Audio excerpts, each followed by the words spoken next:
درود به همتون، صبحتون بخیر باشه. البته این ویدیو رو آپلود کنم میشه ظهر، شما ببینید میشه شب، پس صبح ظهر شبتون با هم بخیر باشه. بریم ادامه کلاسیک چلنج رو ببینیم. توی اتک که دیروز دیدیم آخرین بار پلیر طرف مقابلمون هوگ دستساز داشت که تونست تاورمون رو بگیره و باز ما با همون دک پکا بیجز پرمون رفتیم برای اتک که این بازی رو هم باختم. دک طرف مقابلم خیلی ضد من بود، خیلی ریزه داشت، خیلی سایکل بود. گرفتن دکایی که این همه ریزه داره واقعا سخته و من اینجا بد بازی کردم، یعنی الکترو ویزاردم و خیلی بد انداختم که این باعث شد از دو طرف اتک بکنم. نباید این اتفاق میافتاد. من اگر الکترو ویزاردم و یه خونه سمت راست میکاشتم باز هم دوتا وال بریکرش رو میگرفت و پشت به اصطلاح گلدن نایت میافتاد که برام خیلی بهتر بود، ولی خب این اتفاق نیفتاد. ببینید دکش اونقدر ریزه داره، گرفتنش واقعا سخته. من داشتم تلاش میکردم که بگیرمش و دفاع کنم، ولی خب واقعا سخت دفاع کردنش. و پکا رو از پشت تاورم بازی کردم که بتونم ساپورت براش بذارم، ولی خب دو طرفه بهم اتک میزد دیگه. وقتی دو طرفه اتک زدن، کسی اتک میزنه به تو، برای ساپورت پکات باید خیلی نیروی استفاده کنی و این خیلی سخت میکنه بازی رو. اینجا تمام تلاشان بی نتیجه بود. بطرم رو انداختم که حواس دارت گوبلین پرت بشه. بعد البته اینجا یه روی یک مقداری اینترنتم ضعیف شد، نتونستم خوب دفاع کنم. هم تاور سمت راستم اتک خورد، هم تاور سمت چپ هم اتک خورد و من آنچنان دمیجی به تاورش نتونستم بدم. برای دکای اینجوری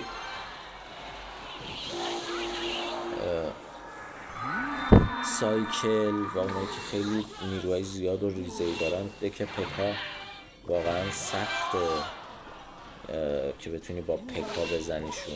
من تلاشمو میکردم ولی خب دیگه نمیشد.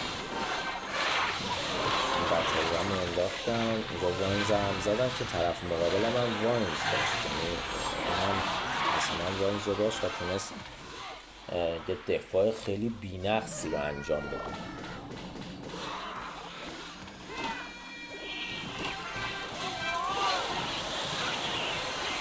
دیگه اینجا تاور دومم رفت و بعد بازی رو باختم و دیدم دکش خیلی خوبه. گفتم بذار دک اونو بردارم باش بازی کنم و یک دک فوق‌العاده خفن، اولین دکی جلوی من افتاد دک مگانایت ببخشید لامبر بالون بود.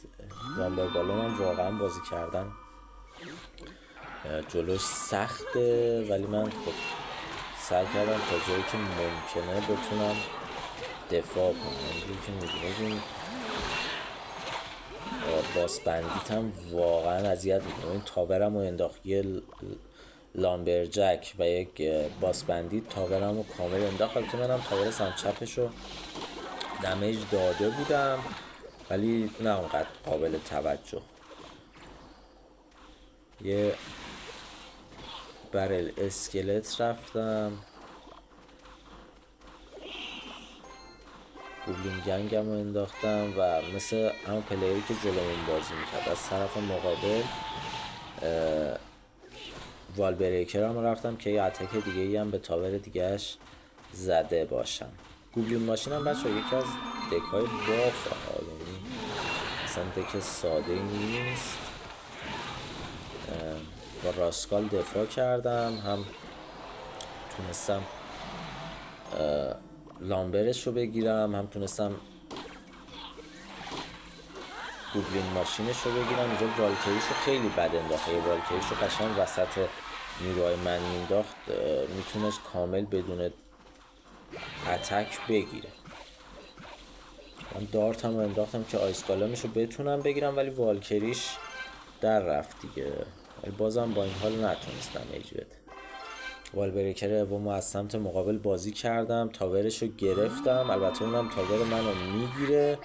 یه دونه گستم از لب پل بازی کردم که بتونم تاور بعدیشم بگیرم، ولی لریاش و بتش متاسفانه نذاشتن که من بتونم تاور بعدیشم ازش بگیرم. راسکال از پشت بازی کردم، ولی خب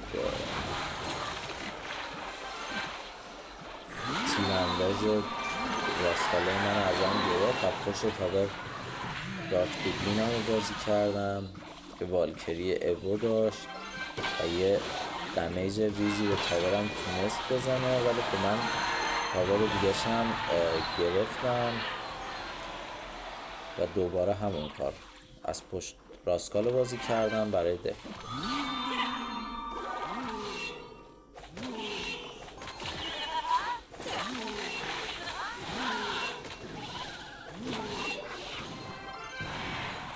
یه 10 ثانیه مونده بود، خیالم راحت بود که یه تاور من بگیره، تاور دومم رو نمیتونه بگیره. ما دفاع کردیم، ولی واقعا حتی اگر ولش هم میکردم بازم نمیتونست بزنه. دیدم دک خوبیه، گفتم بذار با همین اتک های بعدیرم بزنم.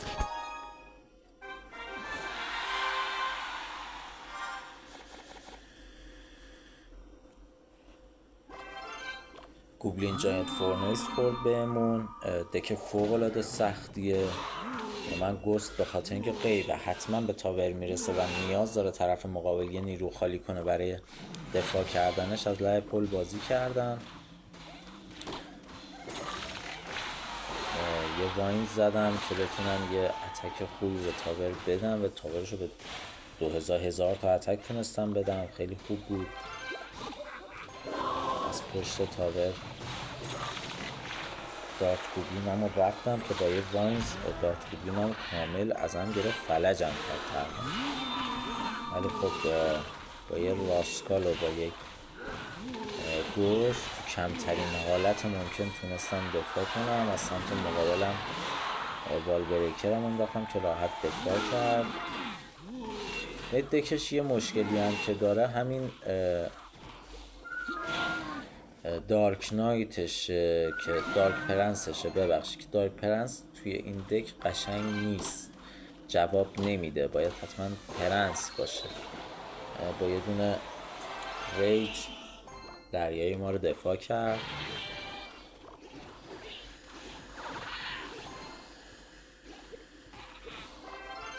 بچه برای این دک های سنگینی مثل دک حریف ما بهترین کار اینه که سریع بازی کنید که طرف مقابلمون اجازه جمع کردن اکسیر رو نداشته باشه. حالا نه اینکه بی محابا اتک بزنید، ولی تا حد ممکن باید جلوی اینو بگیرید که طرف مقابلمون اکسیر جمع کنه. اینجا خیلی بد دفاع کردم، گست نباید مینداختم، گستم رو انداختم و باعث شد که تاور من بره. مجبور شدم با یکی از اتکام دفاع کنم، یعنی خیلی سخت بود ولی دفاع رو انجام دادم و سمت مقابل اتکم رو رفتم که مجبور بشه دفاع کنه. من سمت چپ رو بتونم یه اتک بزنم، همونجور که میبینید تونستم سمت چپ رو تاورش رو بندازم و 1-1 بشه. یا حالا بهترین کاری که میتونم بکنم اینه که تا جایی که ممکنه دفاع کنم، یعنی اگر نتونم این دفاع رو انجام بدم حتما تاورم میفتم. بعد با یه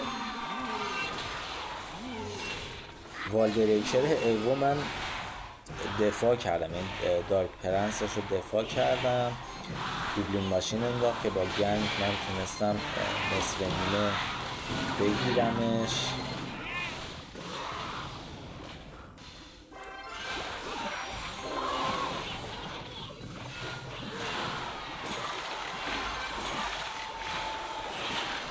اون واینزی که زد واقعا کار رو برای من سخت کرد. یعنی اینجا من یه لحظه با خودم گفتم تاورم رفت، ولی خب خوشبختانه این اتفاق نیفتاد و تونستم دفاع کنمش. ولی میگم بازم کارم خیلی سخته.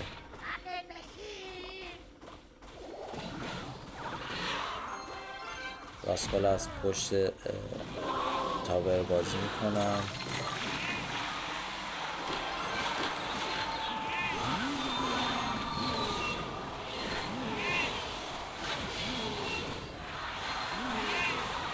بازم با یک ریز منو راحت دفاع کرد، ولی هم دارک پرنسش رو ازش گرفتم، هم فورنیسش رو ازش گرفتم. یه اتک از لب پل بازی کردم که بتونم راحت بزنم بهش و موفقم شدم. یعنی اینکه اینجوری گرفتم واقعا براش سخت. 100 خورده بیشتر نمون که من تونستم با یه لاگ و با یه وانس تاورش ازش بگیرم. سایکل کردم که فقط یه دونه وانس بزنم روی تاورش و بازی رو بگیرم. اتک سختی بود، دک سختی بود که طرف مقابلمون خیلی بافه، ولی خب تونستم. و اینم بازی آخر بود که من بعد این بازی تونستم نماد چالش رو بگیرم که این نماد چالش وزیر بنرمون این نماد خورد. امیدوارم بچه از ویدیویی که دیدید لذت برده باشید و این دک رو هم شناخته باشید.